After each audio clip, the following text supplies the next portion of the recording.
Citizen, salam sejahtera untuk kita semua. Bagaimana kabar Anda pada hari ini? Semoga senantiasa dalam keadaan baik dan sehat.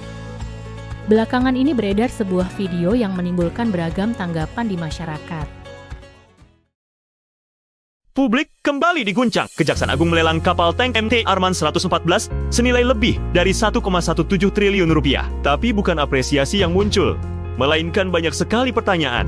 Jaminan lelang mencapai 118 miliar rupiah. Nominal sebesar ini dinilai otomatis menyingkirkan pelaku swasta kecil. Banyak yang curiga, apakah proses ini benar-benar terbuka atau hanya formalitas untuk kalangan tertentu? Kapal ini dibuat tahun 1997, hampir 3 dekade. Tapi publik tidak mendapat penjelasan lengkap soal kondisi teknisnya, status legalitas internasionalnya, hingga kualitas lebih dari 166.000 ton minyak mentah yang ikut dilelang. Karena berbendera Iran, potensi masalah hukum lintas negara sangat besar.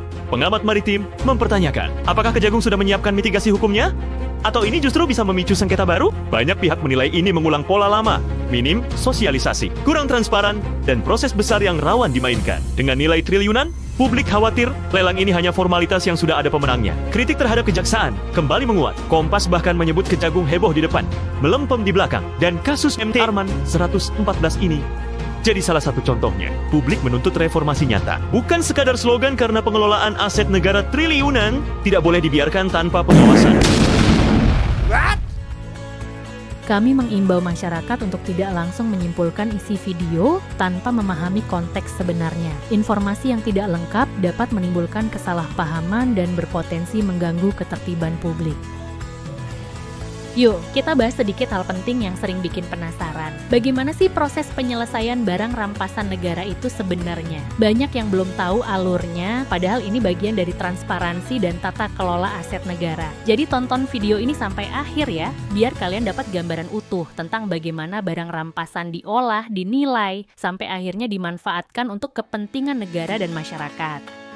Kita bahas dengan simpel. Sebelumnya, apa itu barang rampasan negara? Barang rampasan negara adalah barang yang dirampas berdasarkan putusan pengadilan yang sudah inkrah atau berkekuatan hukum tetap. Setelah itu, kejaksaan bertindak sebagai eksekutor dan harus menyelesaikan barang tersebut. Apakah akan dilelang, dihibahkan, dimanfaatkan, atau dimusnahkan? Dan yang akan kita bahas pertanyaan-pertanyaan terkait penyelesaian barang rampasan melalui mekanisme lelang. Banyak banget yang nanya, kenapa sih kalau ada lelang barang rampasan negara infonya kelihatan minim? Atau kok waktunya mepet banget? Tenang, semua itu sebenarnya telah berpedoman pada Peraturan Menteri Keuangan Nomor 122 Tahun 2023 tentang petunjuk pelaksanaan lelang. 1.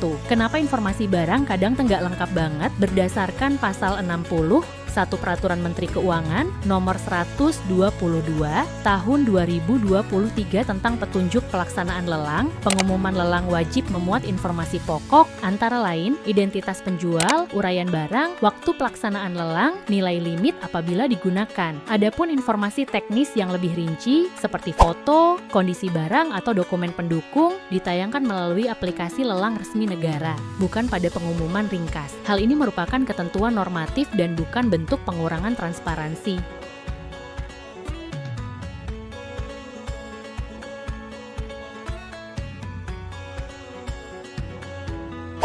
Dua, kok pengumumannya terasa cepat banget? Sesuai pasal 63 Peraturan Menteri Keuangan Nomor 122 Tahun 2023, pelaksanaan lelang barang bergerak, termasuk barang rampasan negara, cukup diumumkan 1 kali dengan jangka waktu minimal 6 hari sebelum pelaksanaan. Ketentuan ini bersifat mandatori dan berlaku seragam untuk seluruh instansi pemerintah. Dengan demikian, jangka waktu pengumuman yang dinilai singkat merupakan pelaksanaan aturan, bukan penyimpangan dari prosedur. 3. Siapa yang menilai harga barang rampasan? Penetapan nilai limit dilakukan berdasarkan laporan penilai sebagaimana diatur dalam pasal 60 Peraturan Menteri Keuangan Nomor 122 Tahun 2023. Penilaian tersebut dilaksanakan oleh penilai, appraiser, pemerintah, atau penilai swasta bersertifikat sesuai ketentuan peraturan perundang-undangan. Perlu ditegaskan bahwa pejabat lelang maupun kejaksaan tidak menentukan nilai secara sepihak. Seluruh nilai didasarkan pada hasil appraisal profesional yang dapat dipertanggungjawabkan. keempat, kenapa nilai aset nggak selalu muncul di pengumuman? Nilai limit pada prinsipnya wajib diumumkan untuk lelang yang menggunakan nilai limit. Penayangan nilai tersebut dilakukan melalui aplikasi lelang resmi yang menjadi media utama pelaksanaan lelang negara. Apabila nilai tidak termuat pada publikasi luar seperti poster atau berita singkat, hal tersebut bukan pelanggaran prosedur, melainkan penyesuaian terhadap format pengumuman. Dengan demikian, seluruh tahapan penyelesaian barang rampasan negara, termasuk proses lelang, dilaksanakan secara tertib, administrasi, transparan, akuntabel, dan sepenuhnya sesuai dengan Peraturan Menteri Keuangan Nomor 122 Tahun 2023 tentang petunjuk pelaksanaan lelang, serta prinsip-prinsip pengelolaan aset negara. Kejaksaan Republik Indonesia berkomitmen untuk terus memastikan bahwa pelaksanaan tugas eksekutorial berjalan sesuai hukum dan memberikan manfaat sebesar-besarnya bagi negara dan masyarakat. Kalau kita paham alurnya, kita bakal tahu mana proses resmi dan mana yang cuma salah paham. Jangan langsung termakan narasi di luar ya, cek dulu dasarnya.